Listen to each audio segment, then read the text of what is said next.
মেলে ধরার একটা দারুণ একটা প্ল্যাটফর্ম বিতর্করা পাচ্ছেন। লাতিন বাংলা সুপার কাপে ৪ জন বাংলাদেশি অরিজিন ফুটবলার এই দলে আছেন।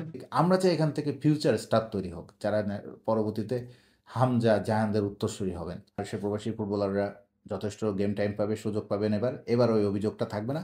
লাল সবুজ জার্সিতে কাসপার, বিতর্ক, ঈশান মালিক, ইব্রাহিম নওয়াজ প্র্যাকটিস করছে।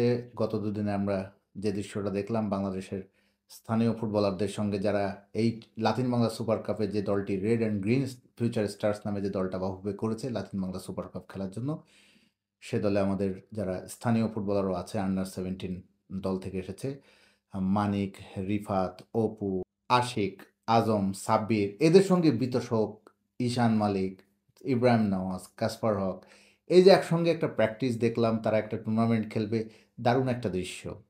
যেন এখানে কে কোথা থেকে বেড়ে উঠেছে, বড় হয়েছেন, কিভাবে ফুটবলার হয়েছেন, সে গল্পটি বড় নয়। ইম্পর্টেন্ট বিষয় হচ্ছে তারা বাংলাদেশের একটি দলের হয়ে খেলবেন। তারা বাংলাদেশের পতাকাকে এগিয়ে রাখার সবসময় চেষ্টা করবেন। এতদিন আমরা আসলে যারা আপনারা বিভিন্ন মাধ্যমে সোচ্চার ছিলেন, আওয়াজ তুলেছেন, বাংলাদেশে আরও ভালো ভালো মানের প্রবাসী ফুটবলার, বাংলাদেশি অরিজিন ফুটবলার যারা বাইরে থেকে আসছেন, তাদেরকে পর্যাপ্ত সুযোগ দিতে হবে, তাদেরকে মেলে ধরার একটা ভালো প্ল্যাটফর্ম দিতে হবে, মঞ্চ দিতে হবে।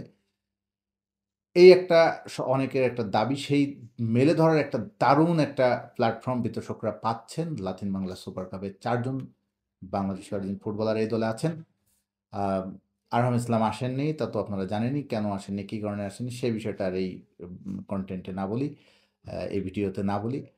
তবে যারা এসেছেন তারা নিজেদেরকে খুব ভালোভাবে প্রমাণ করবেন, নিজেদের প্রতিভা মেলে ধরবেন, তাদের যে ফুটবল স্কিল আমরা লাতিন বাংলা সুপার কাপে আর্জেন্টিনার যে দলটি এসেছে, ব্রাজিলের যে দলটি এসেছে, সেই দলের বিপক্ষে আমরা দেখতে চাই। সে দলের বিপক্ষে তারা ভালো খেলবে, কিন্তু এখানে যে ইম্পর্টেন্ট বিষয়টি আছে, তারা পর্যাপ্ত গেম টাইম পাবেন কিনা, এটি হচ্ছে মূল প্রশ্ন। কারণ এর আগে আমরা এজ লেভেল ফুটবলে দেখেছি, এই প্রশ্নটা এই কারণে এসেছে, যত এজ লেভেলে প্রবাসী ফুটবলারদের খেলতে দেখেছি, তারা পর্যাপ্ত সুযোগ পাননি বলে এরকম একটা অভিযোগ আছে। সেই বিষয়টি কিন্তু আমরা এই দলটির যিনি coach, S M Imrul Hasan, তাকে কিন্তু আমি করেছিলাম যে এইবার আপনারা যারা এসেছেন এই দলে খেলতে, এই লাতিন বাংলা সুপার কাপ খেলতে, সেখানে তারা পর্যাপ্ত সুযোগ পাবেন কিনা, দেবেন কিনা আপনারা। কারণ আপনারা এর আগেও দেখেছি দলে ইনক্লুড হয়েছে অনেক সময় এজ লেভেলে ফুটবলে, বলা হয়েছে তারা কোয়ালিটি ফুটবলার না, বা তারা খেলাতে পারেনি কম্বিনেশনের কারণে। কিন্তু এইবার তাদের ব্যাপারে দৃষ্টিভঙ্গিটা কি, বাংলাদেশ দলে যারা কোচিং স্টাফ আছে বা টিম ম্যানেজমেন্ট আছে, প্রেস কনফারেন্সে তিনি তার উত্তরটা যেটা দিলেন, আমরা শুনলাম, কোচ কিন্তু এক প্রকার কথাই দিলেন যে, বা একরকম তাদের কাছ থেকে আমরা বুঝতে পারলাম একটা মেসেজ দিলেন, তারা খেলানোর জন্যই এই ফুটবলারদের এনেছেন। বিতর্ক, ঈশান, কাসপার, ইব্রাহিম, তাদেরকে যে জায়গা দিয়েছেন দলে বসিয়ে রাখার জন্য নয়, তাদেরকে তারা সুযোগ দিতে চান, তাদের ভালো গেম টাইম দিতে চান।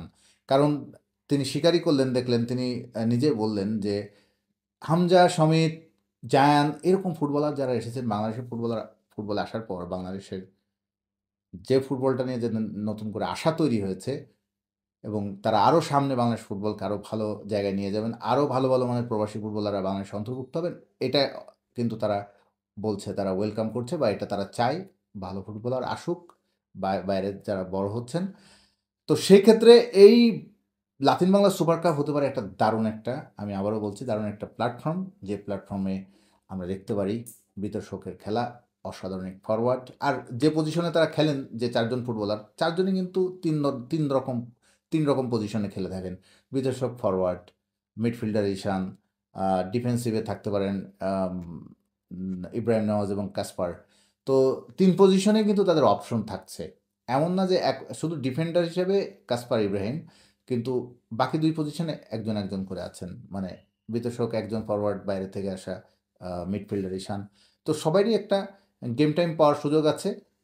আমি মনে করি এটা খুব কঠিন কিছু না। যেহেতু টুর্নামেন্টটা একটা ফ্রেন্ডলি হিসাবে দেখা হচ্ছে, আয়োজকেরা বলেছেন প্রীতি ম্যাচ, এবং তারা কিন্তু ট্রফি দিতে চান গোল ডিফারেন্স দেখে।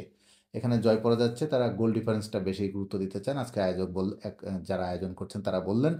সুতরাং এখানে বাংলাদেশের সবচেয়ে বড় প্রাপ্তি হবে যেহেতু এখানে ট্রফি জেতা বা বড় কিছু অ্যাচিভমেন্ট, এটার চেয়ে বড় কথা এখান থেকে আমরা কোন প্লেয়ার পাচ্ছি। এখানে যেমন আমাদের বাংলাদেশ থেকে বেড়ে ওঠা অনেক ফুটবলার আছেন। আশিক মানিক, রিফাত অপু এদের মধ্যে যেরকম অনেক ফুটবলার আছেন এই দলে, আবার বাইরে থেকে আসা বিতোষক, কাসপার, ইব্রাহিমদের মতো, ঈশানদের মতো ফুটবলারও আছে। তো এইখান থেকে বাংলাদেশের নেক্সট যারা লেভেলে যাবে, ন্যাশনাল টিমে আসার মতো আমরা প্রতিভা খুঁজে পেতে চাই। আমরা দেখতে চাই বিতোষক যে আসলে অসাধারণ খেলেন। কতজনের ট্রায়ালে তিনি দেখিয়েছিলেন বিতোষক চাকমার, আমরা ২ টো গোল দেখেছিলাম, অসাধারণ গোল। তাকে বাংলাদেশে আনার ব্যাপারে গত কয়েক মাসে ফুটবল ফ্যানরা অনেকবার বলেছে। অবশেষে বিতোষক আসলো। বিতোষক আজকে বলছিলেন প্রেস কনফারেন্সে তারা অসাধারণ কিছু করে দেখাতে চান, তারা আত্মবিশ্বাসী। আ কিন্তু একটা জিনিস আমার কাছে মনে হলো কি, ব্রাজিল দলটাকে মনে হলো ব্রাজিল এবং আর্জেন্টিনা হতে পারে তারা ২টি ক্লাবের দল, ৩য় স্তরের, কিন্তু তাদের রক্তে কিন্তু লাতিন ফুটবল। লাতিন ফুটবলের কিন্তু একটা আলাদা সৌন্দর্য বা তাদের আলাদা একটা কৌশল, যেটা বাংলাদেশের মতো সাউথ এশিয়ার বা দক্ষিণ এশিয়ার মতো একটা দেশের ফুটবলের সঙ্গে একটা ডিফারেন্স তো আছেই। ফলে আর ফিজিকেও দেখলাম ব্রাজিল অনেক এগিয়ে। ব্রাজিলের ফুটবলারদের ফিজিকটা দেখে আসলে মনে হলো আম বাকি ২ দলের চেয়ে একটু এগিয়ে। আর্জেন্টিনার ক্ষেত্রে আবার দেখলাম তারা খুবই আত্মবিশ্বাসী, চনমনে। আর বাংলাদেশের ক্ষেত্রে সে তুলনায় ব্রাজিল, আর্জেন্টিনার প্লেয়ারদের চেয়ে একটু মনে হলো ফিজিকে পিছিয়ে। তবে ক্যাসপার ইব্রাহিম যারা বাইরে থেকে বড় হয়েছেন তাদের ফিজিক আবার একটু ডিফারেন্ট বাংলাদেশ দলে যারা খেলছেন। কিন্তু আ তারা বলছেন, ব্রাজিল, আর্জেন্টিনার প্লেয়াররাই বললেন যে আজকে আমাদের প্রেস কনফারেন্সে বলেছেন যে তারা বাংলাদেশে পিকনিক করতে আসেননি। তারা এখানে খুব ভালো একটা ফুটবল উপহার দিতে এসেছেন। বাংলাদেশের মানুষের ভালোবাসা তারা যেটা দেখেছেন এই কয়দিনে এসে, তাদের বাংলাদেশের আতিথেয়তা সবকিছু তাদের মুগ্ধ করেছে। এবার ফুটবল দিয়ে তারা মুগ্ধ করতে চায়। তো ব্রাজিল, আর্জেন্টিনার বিপক্ষে আ বাংলাদেশে বাংলাদেশকে ভালো করতে হলে ভালো ফুটবল, ভালো স্কিলি, দুর্দান্ত ফুটবলই উপহার দিতে হবে বাংলাদেশ ফুটবল দলকে।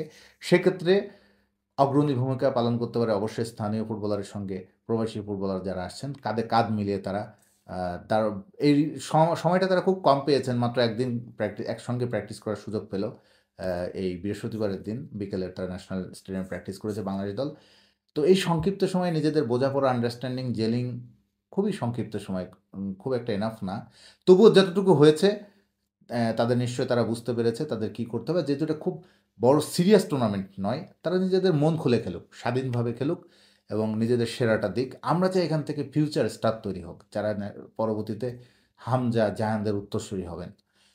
বাংলাদেশ ফুটবলকে এগিয়ে নেবেন ভবিষ্যতে।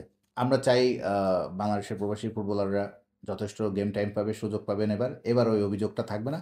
অনেকে আবার প্রশ্ন করছেন খেলাটা দেখাবে কোথায়? এই যে তাদের নিয়ে এত আগ্রহ, নিশ্চয়ই তাদের ম্যাচটা দেখার আপনাদের জন্য খুবই অধীর আগ্রহে বসে আছেন। টিকিটটা একটু অনেক দামি করেছে তারা। এত দাম দিয়ে জানি না গ্যালারিতে কত অংশ পূর্ণ হবে। তবে অনেকে নিশ্চয়ই ফোনের স্ক্রিনে বা টিভিতে দেখার চেষ্টা করবেন।